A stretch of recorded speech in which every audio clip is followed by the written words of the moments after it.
అదరగొట్టే కారం రంగు రుచి ఆచి కారం పొడి.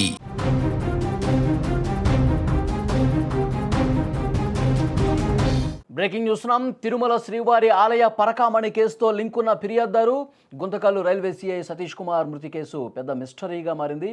ఆయన మరణంపై రాష్ట్ర వ్యాప్తంగా ఉత్కంఠ కనిపిస్తోంది. సతీష్ కుమార్ మృతదేహానికి పోస్టుమార్టం ప్రక్రియ పూర్తయింది. పోస్టుమార్టం ప్రక్రియ దాదాపు 3 గంటల పాటు జరిగింది. డాక్టర్ చంద్రశేఖర్ నేతృత్వంలోని వైద్య బృందం ఈ ప్రక్రియ నిర్వహించింది. కేవలం సాధారణ వైద్యులే కాదు, కార్డియాలజిస్టు, రేడియాలజిస్టు, న్యూరాలజిస్టు, హెచ్ఓడీలందరూ కూడా ఇందులో పాల్గొన్నారు. ఈ మిస్టరీకి సంబంధించి ఒక క్లారిటీ కూడా వచ్చే అవకాశం ఉంది. స్థానిక ఎస్పీ జగదీష్ స్వయంగా మార్చిలోకి వచ్చి పోస్ట్ మార్టంని పర్యవేక్షించారు. పోలీసులు పోస్ట్ మార్టం ప్రక్రియను కెమెరాలతో రికార్డు కూడా చేశారు. ఈ మృతి వెనుక అంతు చిక్కని అంశాలు తెలుసుకోవడానికి వీడియో రికార్డింగ్ కూడా చేశారు. పోలీసుల ప్రాథమిక నిర్ధారణ ప్రకారం సతీష్ కుమార్ మృతదేహానికి పలు చోట్ల రక్త గాయాలు ఉన్నాయి. ప్రమాదంలో తగిలాయా లేకపోతే ఎవరైనా హత్య చేశారా అన్న కోణంలో దర్యాప్తు జరుగుతోంది. మరి కాసేపట్లో మృతదేహాన్ని బంధువులకు కూడా అప్పగించబోతున్నారు. ఈ కేసు దర్యాప్తులో వేగం పెంచడానికి 24 గంటల్లోనే పోస్టుమార్టం నివేదిక వచ్చే విధంగా వైద్య బృందం చర్యలు తీసుకుంటోంది. ఈ కేసులో తాజా పరిణామాలకు సంబంధించి మరింత లేటెస్ట్ ఇన్ఫర్మేషన్ తెలుసుకునే ప్రయత్నం చేద్దాం. మా ప్రతినిధి ఉమాశంకర్ లైవ్లో సిద్ధంగా ఉన్నారు. ఉమాశంకర్, టీటీడీ విజిలెన్స్ మాజీ అధికారి సతీష్ మృతికి సంబంధించి ఒక మిస్టరీ అయితే కనిపిస్తోంది. ఆయన పరకామణి చోరీ కేసుకు సంబంధించి చాలా కీలకమైన వ్యక్తి, కీలకమైనటువంటి సాక్షిగా ఉన్నటువంటి వ్యక్తి, అప్రూవర్గా మారబోతున్నాడు అని చెప్పి సమాచారం కూడా ఉంది. ఈ నేపథ్యంలోనే ఆయన్ని హత్య చేసి చంపేశారు, వాస్తవాలు వెలుగులోకి రాకుండా ఉండేందుకు ఈ విధంగా చేశారని కూడా పెద్ద ఎత్తున వార్తలు వినిపిస్తున్నటువంటి పరిస్థితి. రాజకీయ వాతావరణం ఆంధ్రప్రదేశ్లో వేడెక్కిన పరిస్థితి కనిపిస్తోంది. ఇప్పుడు పోస్ట్ మార్టం రిపోర్టు ఎప్పుడొచ్చే అవకాశం కనిపిస్తోంది? పూర్తి డీటెయిల్స్ అందించండి ఉమాశంకర్. వలి, ప్రస్తుతం Satish Kumar Guntakal railway GRP inspector గా పనిచేస్తున్నారు. ఇతను గతంలో పరకామణిలో ఏవిఎస్గా పనిచేస్తున్నటువంటి సమయంలో అక్కడ జరిగినటువంటి వ్యవహారాలకు సంబంధించి ఇతనే బయటపడ్డారు. రవికుమార్ అనేటువంటి వ్యక్తి దాదాపు పరకామణిలో చోరీ చేసినటువంటి సొమ్ము కోట్లాది రూపాయలు ఉన్నట్టు ఇప్పటికే సిట్ దగ్గర ఉన్నటువంటి నేపథ్యంలోనే దానికి సంబంధించే పూర్తి విచారణ అనేది వేగవంతం చేశారు.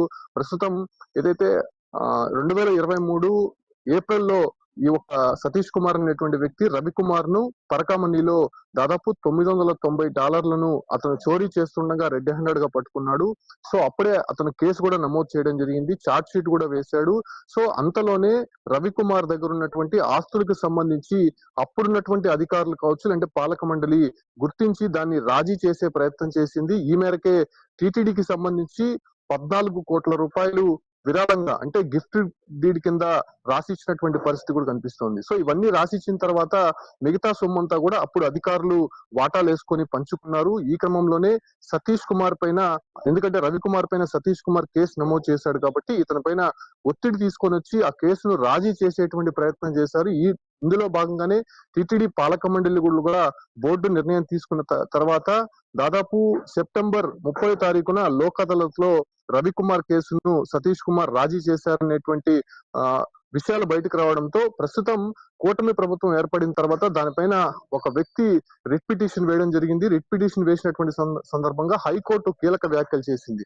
అసలు ఒక డిపార్ట్మెంటల్ యాక్షన్ కి సంబంధించి, ఒక కేసుకు సంబంధించి ఒక డిపార్ట్మెంటల్ అధికారి ఎలా రాజీ చేస్తారు, అసలు రాజీ చేయాల్సినటువంటి అవకాశం ఎందుకు వచ్చింది, మళ్ళీ ఈ కేసుని రీఓపెన్ చేయాలి, స్పెషల్ టీమ్ తో దీన్ని ఇన్వెస్టిగేషన్ చేయాలని చెప్పి కూడా ఒక సిఐడిని ఏర్పాటు చేసింది. సిఐడి నేతృత్వంలోని డీజీ రవిశంకర్ అయ్యంగార్ అనేటువంటి ఒక కీలక అధికారి దీనిపైన లోతైనటువంటి దర్యాప్తు చేస్తున్నారు. ప్రతిరోజు కూడా తిరుపతి పద్మావతి గెస్ట్ హౌస్ లో దీనిపైన విచారణ జరుగుతోంది. అయితే ఇక్కడ కీలకంగా ఫిర్యాదుదారుడుగా సతీష్ కుమారే ఉన్నాడు. సతీష్ కుమార్ ఇచ్చేటువంటి వాంగ్మూలం ఆధారంగానే నిందితులని పట్టుకునేటువంటి ప్రయత్నం అయితే చేయబోతున్నారు. ఈ క్రమంలోనే ఈ నెల 6వ తారీఖున సతీష్ కుమార్ ని ఒకసారి విచారించారు. సతీష్ కుమార్ కీలకమైనటువంటి సమాచారం సిఐడి ముందు కూడా ఉంచినటువంటి పరిస్థితి. అయితే నిన్న కూడా సతీష్ కుమార్ ఈ సిఐడి విచారణకి హాజరు కావాల్సి ఉంది. ఆయనకి డేట్ ఇచ్చారు. 14వ తారీఖున ఉదయం 10 గంటలకి సిఐడి కార్యాలయానికి రావాలని చెప్పి కూడా నోటీస్ ఇచ్చారు. కాబట్టి ఆ క్రమంలోనే గుంతకల్ నుంచి 13వ తారీఖున రాత్రి ఆయన A1 బోగి 29వ బర్త్ రాయలసీమ ఎక్స్ప్రెస్ లో బయలుదేరారు. అయితే బయలుదేరినటువంటి క్రమంలోనే దాదాపు రాత్రి 2 గంటల నుంచి 3 గంటల మధ్యలో అతను చనిపోయినట్టయితే మాత్రం తెలుస్తోంది. అయితే ట్రైన్ ఎక్కినటువంటి సతీష్ కుమార్ ఎందుకు ఆ పట్టాలు పక్కన ఉన్నటువంటి ప్రాంతంలో మృతదేహంగా కనిపించాడు. అంటే నిన్నంతా కూడా ఆ ఒక ఏదైతే ఆయన మృతి ఆత్మహత్యగా చెప్పారు. ఎందుకంటే అతను ఈ ఒక్క ఒత్తిళ్లు తట్టుకోలేక చనిపోయి ఉంటాడు, ఆత్మహత్య చేసుకుంటాడు అనే విషయాలు బయటకొచ్చాయి. కాకపోతే అక్కడ ఆయన ఆత్మహత్య చేసుకోవాలనుకున్నప్పుడు ట్రైన్ కింద పడాల్సి ఉంటుంది, లేకపోతే మరేదైనా చేయాల్సి ఉంటుంది. ట్రైన్ ఎక్కిన తర్వాత అతను కింద పడిపోయి అది కూడా ఆ మృతదేహం పైన కూడా ఎటువంటి గాయాలు లేవు. కేవలం తల వెనక భాగంలో మాత్రమే తీవ్రమైనటువంటి గాయమైంది. సో వీటన్నిటిని చూస్తే కూడా అక్కడ పోలీసులకు అనుమానం వచ్చినటువంటి నేపథ్యంలోనే కంప్లీట్ గా అతన్ని ఏదైతే ఫోరెన్సిక్ అదే రకంగానే పోలీస్ డిపార్ట్మెంట్ హాస్పిటల్లో ఉన్నటువంటి కీలకమైనటువంటి హెచ్ఓడిస్ అంటే కార్డియాలజీ కావచ్చు, న్యూరోకి సంబంధించి కావచ్చు, అంటే ఆర్థోపెడిక్, వీటన్నిటికి సంబంధించినటువంటి హెచ్ఓడిలు ఆధ్వర్యంలో ఎస్పీ ఆధ్వర్యంలోనే అతనికి పోస్ట్ మార్టం నిర్వహించిన తర్వాత ఇది ప్రాథమికంగా హత్యగా నిర్ధారించుకున్నారు. ఈ మేరకే సతీష్ కుమార్ తమ్ముడు శ్రీహరి ఇచ్చినటువంటి ఫిర్యాదు మేరకు ప్రస్తుతం కేసు అయితే నమోదు చేశారు. అయితే దీని వెనక ఖచ్చితంగా ఈ పరకామణి కేసులో ప్రత్యర్థులుగా ఉన్నటువంటి వారే ఈ యొక్క సతీష్ కుమార్ ని హత్య చేసి ఉంటారనేటువంటి విమర్శలు ఇప్పుడు కూటమి ప్రభుత్వం చేస్తోంది. కాబట్టి ఆ దశగా ఇప్పటికే విచారణ అయితే కంటిన్యూ అవుతోంది. అయితే సతీష్ కుమార్ ఇచ్చేటువంటి వాంగ్మూలం చాలా కీలకంగా మారబోతోంది. అంటే 14వ తారీఖున నిన్న సతీష్ కుమార్ చెప్పబోయేటువంటి పేర్లు కావచ్చు, అంటే అక్కడ జరిగినటువంటి వ్యవహారం, సతీష్ కుమార్ పైన ఎవరు ఒత్తిడి తీసుకొని వచ్చి ఈ లోక్ అదాలత్ లో కేసు రద్దు చేసే విధంగా కూడా చేశారు అనే విషయాలపైన కీలకంగా సిఐడి ముందు చెప్పేటువంటి అవకాశం ఉంది. ఈ క్రమంలోనే సతీష్ కుమార్ అనుమానాస్పద స్థితిలో అక్కడ మృతి చెందడము ఒకంత అనుమానాలు రేకెత్తిస్తున్నాయి. దీనిపైనే నిన్న రాత్రే తిరుపతి నుంచి సిఐడి డీజీగా ఉన్నటువంటి రవిశంకర్ అయ్యారు కూడా అనంతపురం చేరుకున్నారు. అంటే దీంతో పాటు కూడా దాదాపు 15 పోలీస్ బృందాలు ఇప్పటికే ఏర్పాటు చేశారు.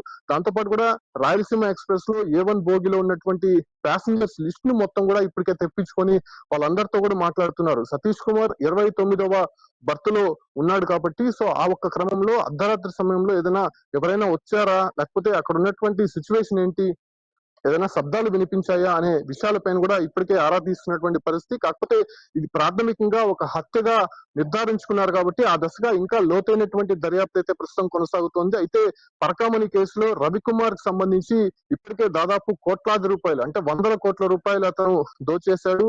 అంటే పట్టుబడినటువంటి నేపథ్యంలోనే $990 సంబంధించి అతను కేసు నమోదు చేశాడు. కాకపోతే గతంలో కూడా రవిశంకర్ ఇలాంటి పనులకు అనేక సందర్భాల్లో పాల్పడ్డారు. కేవలం తిరుపతిలో ఉన్నటువంటి కొన్ని అపార్ట్మెంట్లకు సంబంధించి టీటీడీకి గిఫ్ట్ డీడ్ గా అందించారు. అంతేగాని రవికుమార్ దగ్గర ఇంకా మరిన్ని ఆస్తులు ఉన్నాయి. అవన్నీ కూడా అప్పుడున్నటువంటి పోలీస్ అధికారులు కావచ్చు, అంటే టీటీడీ అధికారులు, అప్పుడున్నటువంటి పాలక మండలి మొత్తం కూడా వాటాలు వేసుకుని పంచుకోవడము, దాని తర్వాత సతీష్ కుమార్ పైన ఒత్తిడి తెచ్చి లోక్ అదాలత్ లో కేసు రద్దు చేయడంతోనే ఇప్పుడు ఈ కేసు తెరపైకి రావడము. దాంతో భాగంగానే సతీష్ కుమార్ ఫిర్యాదుదారుడు కాబట్టి అతనిచ్చేటువంటి వాంగ్మూలం చాలా కీలకంగా మారడంతోనే ఈ ఒక్క హత్య జరుగుతుందనేటువంటి విషయాలపైన ఇప్పటికే కూటమి ప్రభుత్వం ఆరోపణలు చేస్తోంది. అయితే ఈ కేసు పైన ఇప్పటికే సంచలనంగా మారింది కాబట్టి నిన్న పోస్ట్ మార్టం మాత్రం చాలా పకడ్బందీగా చేశారు. జిల్లా కలెక్టర్ ఆదేశాల మేరకు ఫోరెన్సిక్ టీం కావచ్చు, లేకపోతే అక్కడ ఉన్నటువంటి పోలీస్ డిపార్ట్మెంట్, రైల్వే శాఖ అధికారులు ముగ్గురు సమన్వయంతో పోస్ట్ మార్టం నిర్వహించారు. ఓకే ఉమాశంకర్, మరింత ఇన్ఫర్మేషన్ కోసం మరొకసారి మిమ్మల్ని కాంటాక్ట్ చేస్తాం. అయితే సతీష్ కుమార్ మృతికి సంబంధించి ఇంకా పోస్ట్ మార్టం రిపోర్టు త్వరలోనే వచ్చే అవకాశం కనిపిస్తుంది. అంటే ఇది ప్రమాదం వల్ల జరిగిందా, లేకపోతే కుట్రపూరితంగా అతన్ని వాంగ్మూలం చాలా ఇంపార్టెంట్ కాబట్టి ఆ వాంగ్మూలం ఇస్తే తమ పేర్లు ఎక్కడ బయటకు వస్తాయన్న ఉద్దేశంతో కొంతమంది హత్య చేశారా, ఈ విషయాలకు సంబంధించి కూడా చాలా క్లారిటీగా 1-2 రోజుల్లోనే వచ్చే అవకాశం కనిపిస్తుంది. ఆ తర్వాత అనూహ్యమైనటువంటి పరిణామాలు కూడా జరిగే అవకాశం కనిపిస్తాయి.